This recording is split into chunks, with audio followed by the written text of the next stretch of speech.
Shalom brothers and sisters, welcome back to the channel. This is part 2 of the teaching, You Are What Your Father Is, Nature versus Nurture. And if you haven't seen part 1, the link will be in the description.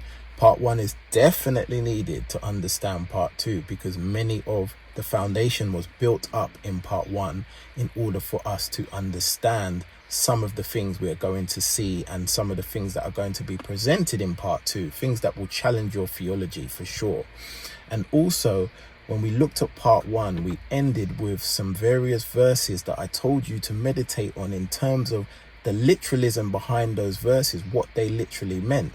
And so we're going to start this part 2 by referring to those verses and talking about them in context of what they actually mean when we look at them in the scriptures and take them literally, because they are all referring to one thing, or they all have one thing in common. And that's what we're going to now focus on in part 2. So let's get straight into it, because there are things we need to discuss for this foundation and to formulate that understanding. And so continually in these scriptures, we are seeing this theme of becoming the sons of Yah, or becoming the sons of Elohim, becoming kings and priests. And all of these things, when we look at a gender perspective, are male gender. So you may ask, well, what does that mean for the women? Because surely women also believe in his name. So what will they become? And this is where understanding and challenging of theology is much needed. This is where we have to build up the foundation that things may be wildly beyond our comprehension at this stage, because we are very carnal, and I don't mean in a sinful way, I mean in a physical way, i.e. we see the various genders and we know distinctively that males are males and females are females. And in this physical world, that does be the case. That is the way it is. Now, I want to show you something that the Most High over time has been ministering to me to get me to understand that the things of this world, i.e. the things that the enemy has put in place, the majority of these things are a corrupted version of what the Most High's truths are. And we know that the enemy is an imitator. He is one that doesn't have the ability to create something new, but rather he modifies and twists up the version of the things the Most High has created. The Most High got me to understand this when he showed me things like transgender. And he says, where do you think that this idea of the enemy came from to create this false narrative that a man, when they're born, if they want to change their gender to become a woman, it is okay? And likewise, a woman, when they're born, if they want to change their gender to become a man, it is okay.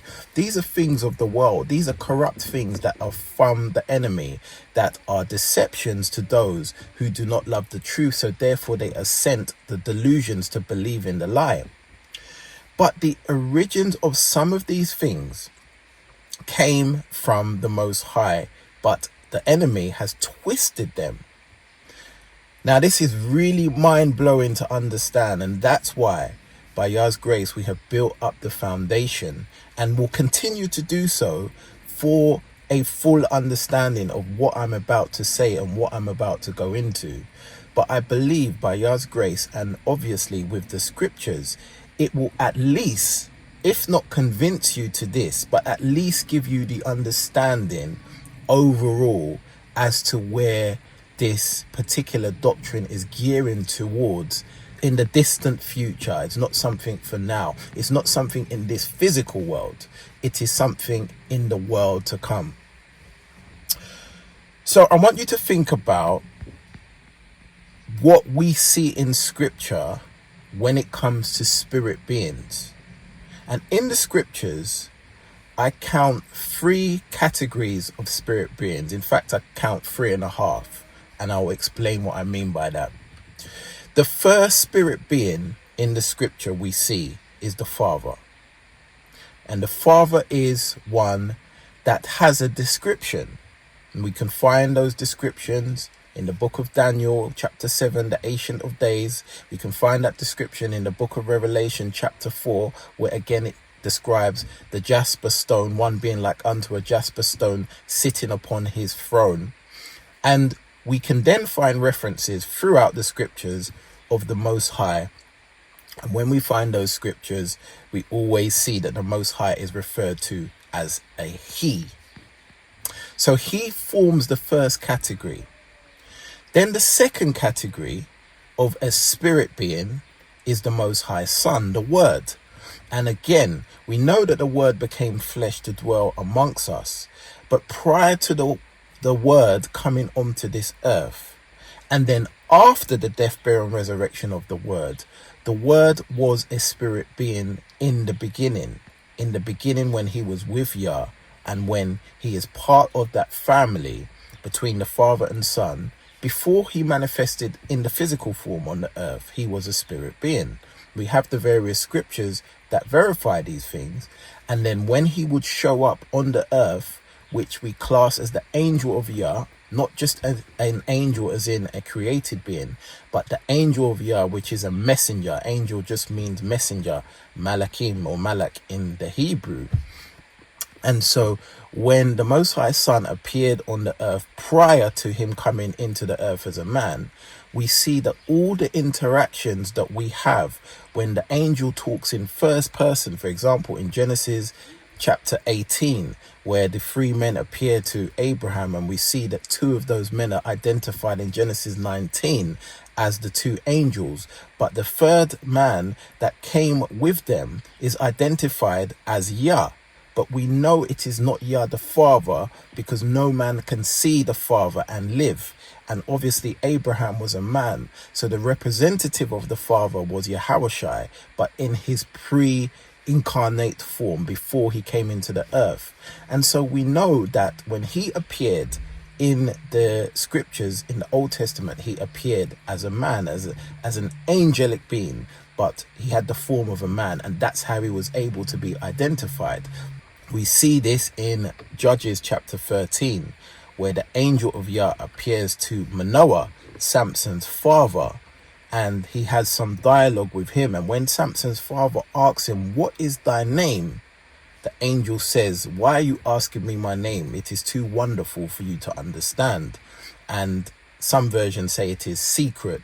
But if you break down this communication and this understanding of words, what he was referring to is something that is mentioned in the book of Yeshayahu, Isaiah, where it says he shall be called Counselor, Wonderful, Mighty Yah, all of these titles. It was the same angelic being that appeared, and he is the Son of Yah, but in the angelic form that he used before he came onto the earth as a man.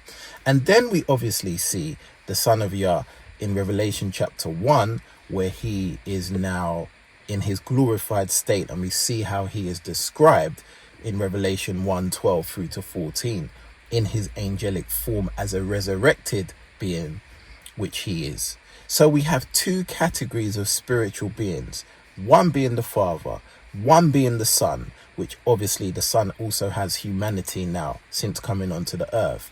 But he remains in that category as a spirit being because that is what he is. He just has physical qualities or physical capabilities now that he is resurrected and sits on the right hand of the Father.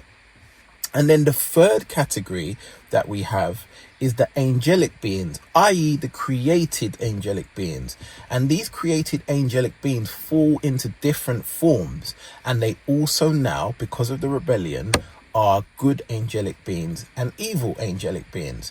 And the scriptures, for example, in Hebrews tell you that the angelic beings are ministering spirits. So they are also spirits, but when they come onto this earth, they have a physical form so that they can interact on the earth. And so there are three categories: the Father being one, the Son being one, and the created angelic beings that are all spiritual beings. And when you see these characters appear in their various form, they always appear as men, or they are always described with a male gender as a he, because although they are spirit beings, their physical form, or the form that you see them in, would be described as a he. And as I stay on that point, it must be acknowledged that there are various angelic beings that don't look like men. and they look like certain creatures and certain animals. In fact, the animals were made after their form. And so we see that when we see in Revelation the beast that had a face of a lion and a face of a man and a face of an eagle. We see all of these things in these various scriptures, the cherubim and the Sephirim and all these angelic creatures. Not all were made to look like men, but the ones that the Most High chose for his good purpose, the ones that he chose to make in the image of, not in the image of man, because they were made in the image of him and man was made in the image of him, so we share commonality. But the ones that he chose to look like him, to look like his son, are the angelic beings of a more senior nature, like the angel Michael and the angel Gabriel. And that's why often in the scriptures people confuse who is who, because they were made to look like the Most High and his son, which is in the image of a man. And then some angels, as I said already, are made to look in other image, like the image of animals. But obviously the angelic beings came before animals, so the animals were modeled on them rather than the other way around. Just the same way as the angels were modeled on Yah rather than modeled on man, because we were made after the angels. We were also made in the Most High's image.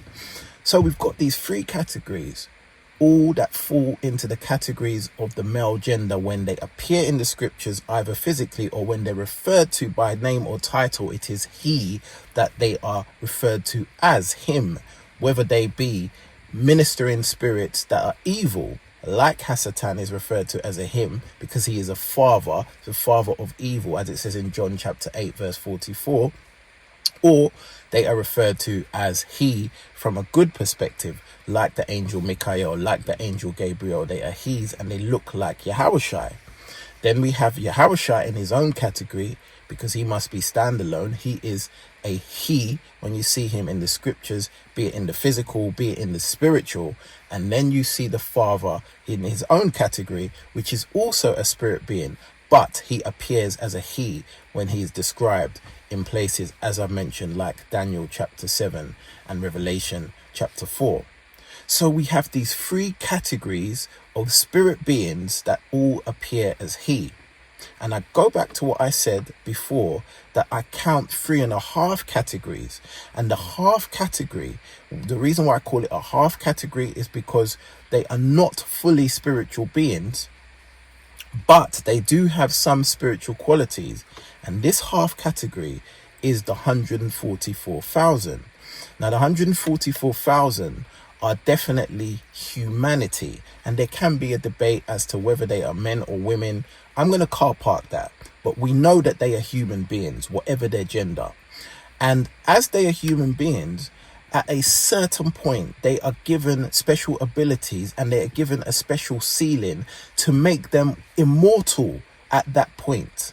Now, that immortality is still as a physical being, because until the first resurrection, you cannot become a full spiritual being like what Yahushua is. But the 144,000 as a set apart number, as a first fruit, are given this ability before the sixth seal or before the first resurrection, which is why I class them, when they are given that ability, to become half spiritual beings, but they're still in their physical bodies.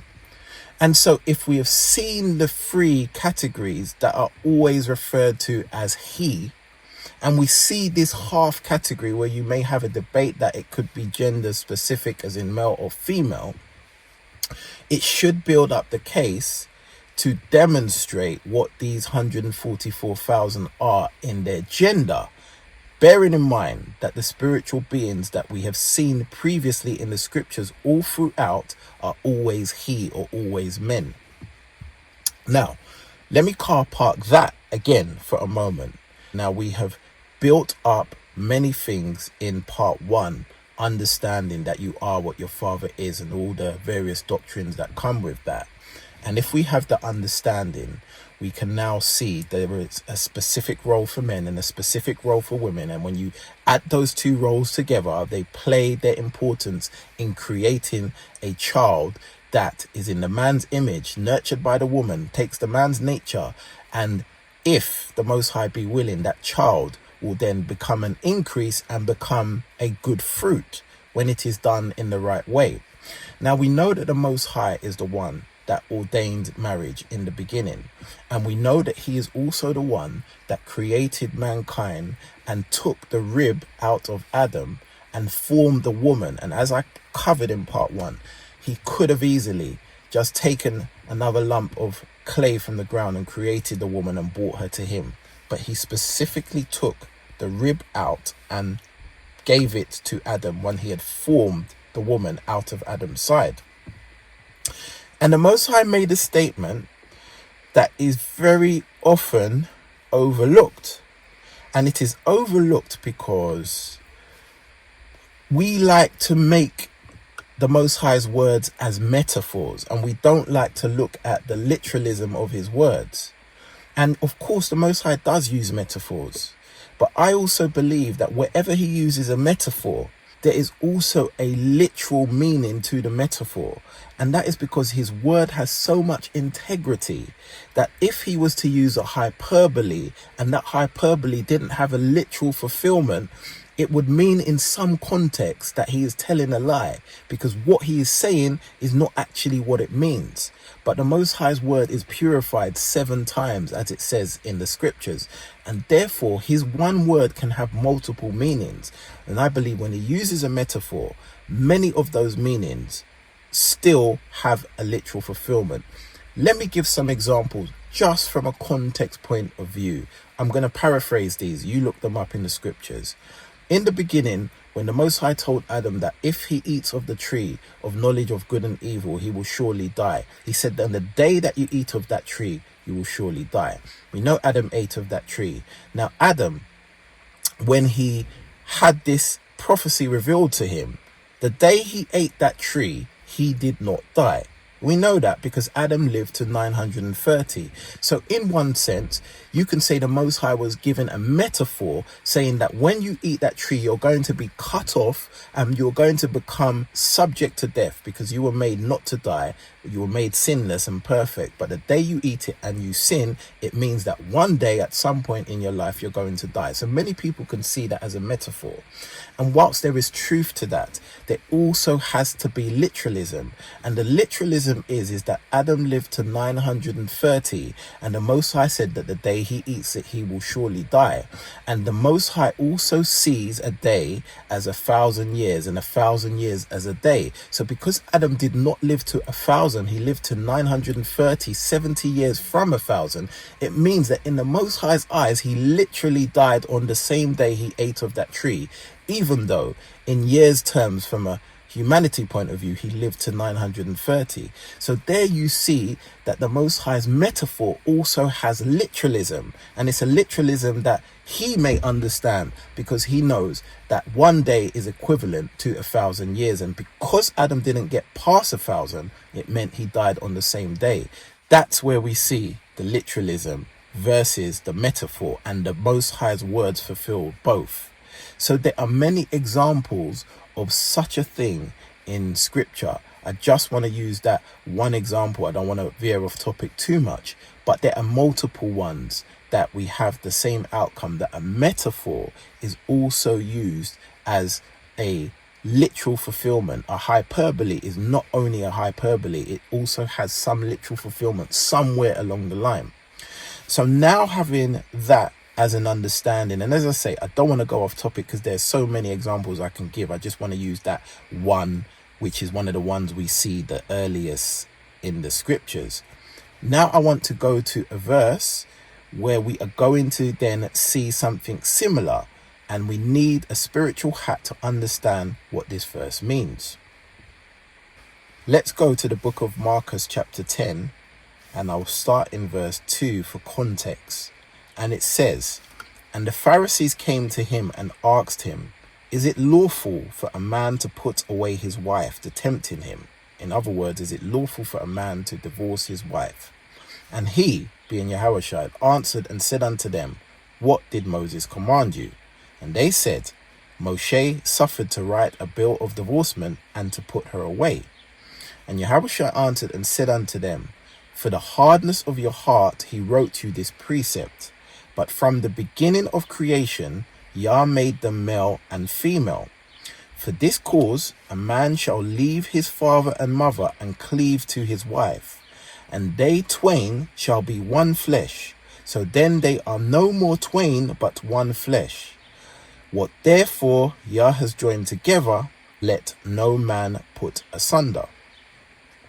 So this set of scriptures is very important in showing us the order of things, that it was because of the concession of our hard heart that Moshe allowed divorce to stand. Not that it was the Most High's intention, but because of the hard-heartedness of man, the hard-heartedness of woman, that when something goes wrong and one can't forgive, or one can't get over the situation, or one can't extend grace for that situation to be forgiven or to be repaired, and likewise the one causing the drama does not have a soft enough heart not to do wrong in the first place. So when these situations occur, because of the hard-heartedness of man, Moshe provided a bill to allow divorce to stand. But Yahushua goes on to give the higher level, and the higher level is that, but from the beginning, when the Most High made these things, it was not supposed to be the way. In other words, divorce was not part of the Most High's plan. And he says that a man shall leave his father and mother and cleave to his wife, and they twain, i.e. them joined together, shall become one flesh. So they are no more separated, no more twain, but they are now one flesh. And therefore what Yah has put together, what he has joined together, let no man put asunder.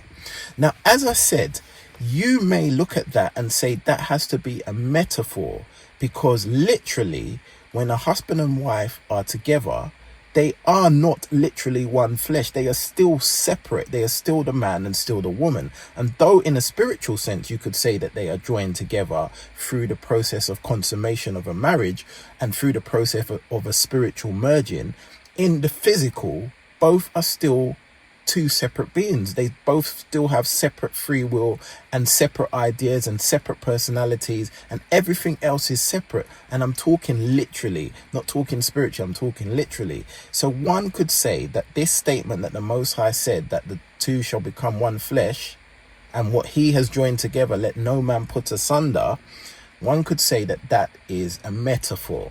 And I would agree with that. But there is also a literalism in the Most High's word. And this is where we have to get understanding, because these things in our physical flesh can be challenging and can be mind-blowing, because we can't comprehend beyond what we are, which is physical human beings. But when I add up all the evidence in the scripture, the thing about spiritual beings always appearing as he, or always having a male figure, male form, when I go back to the 144,000, which you could class as half a spiritual being, and like I said, some people think they're men, some people think that they're a mixture of men and women, when we look at them as their capabilities as a spirit being, and then when we look at these scriptures that I've just mentioned about two becoming one flesh, and you add them all together, line upon line, precept upon precept, it points the picture that in the spiritual realm, only those of male gender exist. And so when we leave this physical dispensation and we go back to the spiritual nature of things, i.e. when the Most High has resurrected those in the first resurrection and transformed those still alive to become spirit beings, it leads me to understand that the spirit beings will also have to be of male gender, which tells you that those who are women who have been converted into spirit beings are now going to fulfill the scripture in the literal sense, where it says what Yah has joined together, let no man pull asunder. And so when at the beginning he took out the rib from the side of the man to create the woman, he is now going to put the rib back into the side of the man to put the woman into the man, so that the woman and the man become one flesh. And what Yah has joined together, let no man pull asunder.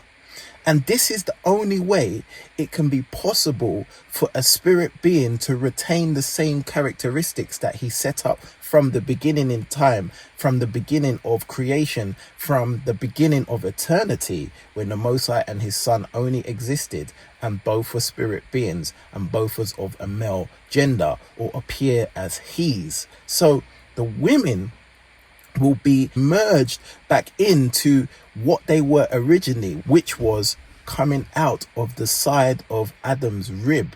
They will be placed back in, they will be grafted back in to Adam.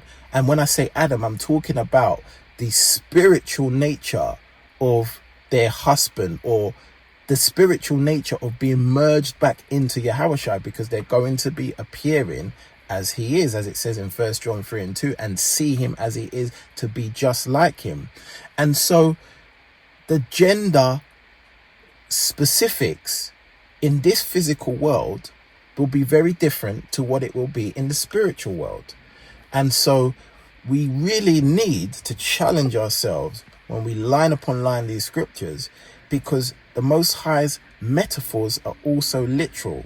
When he says, what he has joined together, let no man pull asunder, he is referring to something in the spiritual realm, where those who are converted unto the Most High through the process of his Son, they are going to be merged into the man, just as it was in the beginning when they were separated from the man to create woman. The process is going to be reversed, and they are going to be, those who are of a female gender, merged back in to the spiritual sense of Yahushua. And that is where the two flesh will become one. And then what the Most High has joined together, the literal sense, no man will ever be able to pull that asunder, because that is how they will remain. As it was in the beginning, so shall it be in the end. And these things are very difficult in the physical flesh to get your head around, because we just see what we see, i.e. we just see the physical nature of men, the physical nature of women, and we are totally against the things that are in the physical, knowing that the Most High created the gender of male and the gender of female and nothing in between. And right, we are to believe that in this physical world, because that is exactly as it is. The scripture proves that. But when we leave this physical world, when we go into the next dispensation in the spiritual world and for eternity, things are going to replicate what they were in the beginning. And in the beginning, if we look in the scriptures, we will never find a female gender in the Shamaim. We will never find the angelic being described as in the female gender. We will never find a representation of the Most High when they're sent to earth, i.e. an angelic being, appear as a woman. They appear as men, because that is what it was in the beginning. And the women were taken out of the side of men. And later on, the women will be joined back into the side of men to have one flesh. And therefore, what the Most High has joined together, no man will pull asunder. The scripture will be complete. Now, there are many things in the scriptures, for example, the Proverbs and many of the different type of Proverbs which represent wisdom, that are described as a she or described as a her.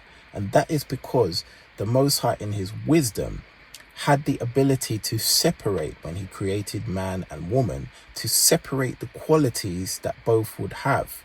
But the woman completes the man, since she was taken out of the side of man. So there are many things that are represented as a she or as a her in terms of a spiritual sense, like I say, wisdom being one of them. But eventually, in the new dispensation, when the Most High joins them back together, they will be back in one flesh and in one accord. And this is one of the reasons when Yahushua was challenged about the resurrection of the dead, he said that in the resurrection of the dead, there will be no marriages in the Shemaims, because we will be like unto the angels, because the angels do not procreate, because they are now immortal beings, those being obedient to the Father. And so there's no need for procreation. And what he was showing us here is that during the day when we are converted in the resurrection, there will be no need for marriages, because as a spirit being, you will be whole with the the woman that was taken out of your side, if you be a man, you'll be whole, having that joined back into you. So there will be no need for procreation, because you will be complete. And those of you that are women that were taken out of the side of men, you will be joined back into that one flesh. So you will have no need to procreate, because you will also be twain together and be one flesh. And it is so hard to get a real physical understanding of what these things mean. But if you can just for a moment think spiritually, you will see the picture is very clear. And that is why the genders of both male and female have their own roles. And there will come a point in time in the spiritual world where one day those two genders will be merged back together. And these things are things the Most High has been educating me on over the course of, as I say, around about 18 months. And they blew my mind so much I didn't know what to do with them. I had to car park them. But over time, as he goes back to the scriptures and shows me certain things, I start to get the understanding. And when he shows me about transgender and all of these things that are in the world, he shows me where they derive from and how these twisted ideas came to be. Because Hasatan was trying to model something carnal, something worldly, something against his principles in this physical world, by taking something that he had seen in the spiritual world before any of us were created, and knows that at some point in the future, in the new dispensation, many of these things will repeat as they were. And so he has taken the Most High's principles and twisted them into this physical world with all the doctrine that people have today in terms of genders and all these things that we know are not biblical.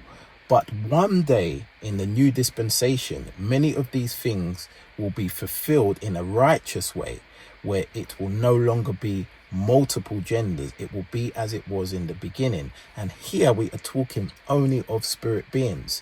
Physical beings will always have the genders that the Most High set, which is obviously male and obviously female. So taking all these things into account, when we go back to the car parked 144,000, knowing that they are going to be physical, but also spiritual qualities, which will last for a moment. It won't last forever, because it's only for the time up until the first resurrection. When the first resurrection comes, everybody that becomes a spirit being will be the same, including the 144,000.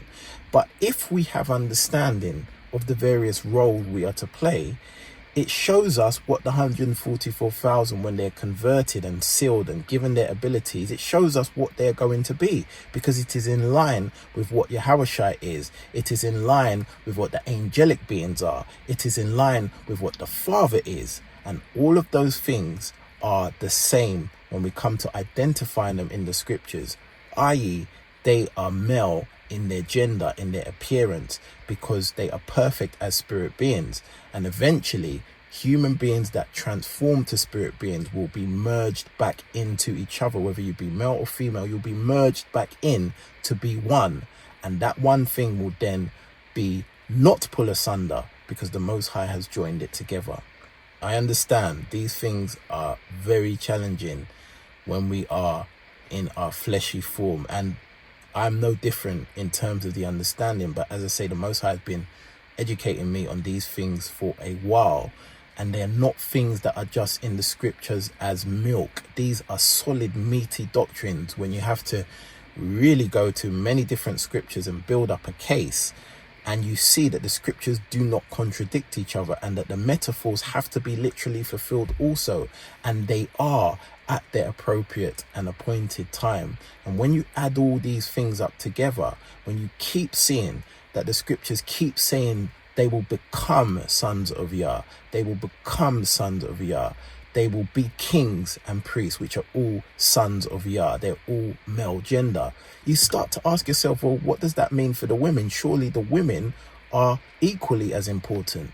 And they are, but they are only temporarily in that gender as women, because originally, before they were created, it was only man that existed as in the male gender, and they were separated from man for a time to enable procreation. But later on, they will be joined back to man, and then they will be in that gender as a man. It's so hard. Even as I'm speaking it, it sounds foreign. It sounds difficult to comprehend. But the scriptures do testify it. When we add them up line upon line, precept upon precept, that is the reality of the situation. And so when we now look at the overall picture, the picture that it will be at the end, the final picture in the second dispensation or in the next dispensation, we are going to see that the title of the sermon or lesson is now complete. That you are what your Father is. That you will be what your Father is. You take after his form when all things are said and done. You will be a spirit being joined together in that family of Yah, meaning you are now a son, which is why the scriptures always refer to becoming a son of Yah and don't refer to a daughter of Yah, because in the physical, of course, we are sons and daughters of Yah in the physical realm. As we live today, many of Yah's people are men and many of Yah's people are women. But when we go into the spiritual realm, when all is converted, when all is set up and we see Messiah like he is and we become just like him, we will only be sons. Even if you are a woman, you will only be a son, because you will be like Messiah. You will look like him. You will talk like him. You will be a replica of what you see in Daniel chapter 10, verses 4 through to 9, talking of this divine being, this angelic being, Angel Gabriel, and the form of how he is described, just like in Revelation chapter 1, verses 10 through to 12. We are going to mirror that same look. Whether you be male, whether you be female, that is how you are going to be transformed, because the scripture is literal when it says in 1 John 3 and 2 that we will become like him and see him as he is. Take it literally. But there is a time and place, and that's not in this dispensation. This dispensation, we have the gender of male and we have the gender of female, and both together we are children of Yah. But being a child of Yah does not mean you have yet become a son of Yah. A son of Yah is a very different process, a process that takes place at the first resurrection. And those who become spirit beings will become just like the son, regardless of your gender, because gender at that point will be merged into one. Very profound truths, but the scriptures do verify them. You just have to have line upon line and precept upon precept. So as I say, many of these things are so difficult to get your head around in a physical sense when you are of a physical being as we are now. It is so hard to understand the spiritual concept. And these are one of the things that Messiah said to Nicodemus in the 3rd chapter of the book of John. And I just want to read that to recap what he said. He was talking about the process of being born again. And I will start in Yochanan chapter 3 and verse 3, where he says, Yahushua answered and said unto him, Verily, verily, I say unto thee, except a man be born again, he cannot see the kingdom of Yah. Now Nicodemus struggled to understand this concept and said in verse 4, How can a man be born when he is old? Can he enter the second time into his mother's womb and be born? He was thinking from a physical, literal point of view. Yahushua continues to expand this to him from a spiritual point of view. He says, Verily, verily, I say unto thee, except a man be born of the water and of the Ruach, he cannot enter the kingdom of Elohim. That which is born of the flesh is flesh, and that which is born of the Ruach is Ruach. Marvel not that I said unto thee, ye must be born again. The wind bloweth where it listeth, and thou hearest the sound thereof, but cannot tell whence it cometh, and whither it goeth. So is every one that is born of the Ruach. Nicodemus answered and said unto him, How can these things be? And Yahushua answered and said unto him, Art thou a master of Yasharal, and know not these things? And so what he is saying here is that there is a spiritual element to these things that we need to have understanding, and Nicodemus could not understand. And he goes on to say in verse 11, Verily, verily, I say unto thee, we speak what we do know, and testify of what we have seen, and ye receive not our witness. In other words, Yahushua is speaking of the things he knows and has seen because of his status as being eternal. But he is saying that Nicodemus is struggling to receive his witness, struggling to receive the things he is saying. And these are the same things Yahushua would be saying to us today. And he caveats it by saying, if I have told you of earthly things and ye believe not, how shall ye believe if I tell you of heavenly things? And this scripture is really giving us this understanding that if we can't get basic concepts which are earthly things, in this particular case he was talking about the process of being born again and what that means. If we don't have the understanding of that and many other similar doctrines which are of an earthly nature, how are we going to understand the spiritual nature of the heavenly things, some of which I have tried to describe and break down? And it is almost like trying to run before we can walk. And so these are things that over time the Most High has been revealing to me, and I've struggled to really know what to do with it because they are profound from a physical point of view. But as the Most High, through his grace, began to minister to me and give me some understanding, not the full understanding for sure, but give me some understanding of the spiritual nature of things, he was able to open up my eyes to have this acceptance that this is the way things are going to be. And though in my physical flesh it is hard to comprehend it, by his grace he has given me spiritual eyes to at least believe that it be true. Though I may not have all the mechanics of how it's going to work, but I see in the scriptures that it makes a lot of sense, that as it were in the beginning, so shall it be in the end. And everything in between is just a process of it getting there. And so that's the process we are going through now. But the scriptures do not lie where it says that no eye has seen and no ear has heard the things that the Most High has in store for those that love him. These things are beyond our wildest dreams and our wildest comprehension as physical human beings to understand now. And I believe the Most High gives us various glimpses so that we can have some form of understanding. And then he says to us, he that has an ear to hear, let him hear, or he that can accept it, let him accept it. And that's what I believe the Most High does, because he would blow our minds literally if he told us all the things that are to come. We would just not be able to accept and tolerate them. And there are many other things, many things of a nature that would blow our minds if we were to have them revealed to us now. But by his measure of grace and by his measure of knowing us that have understanding, he gives us little portions of it, just so we can have the anticipation of knowing what is to come. But also it gives us an understanding of what is at present in the physical world, because then we can see how the things correlate between the things that we're experiencing now and what we will experience in the future. So putting all these things together, you must take them to the Most High, draw up your own understanding. But one thing I know is that when you look in the scriptures and all the verses that we've looked at and many others that we haven't for the sake of time, you continually build up this picture of this spiritual perfection in the future that is going to look very different to what it looks like now in the physical world. And I believe that these things are so, but the Most High has to open up our understanding.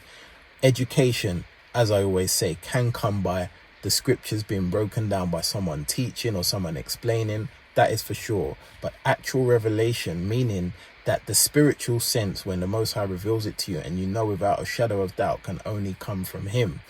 And by his grace, I say in all humility, he has given me some of the spiritual understanding of those things, and that's why I'm able to accept them.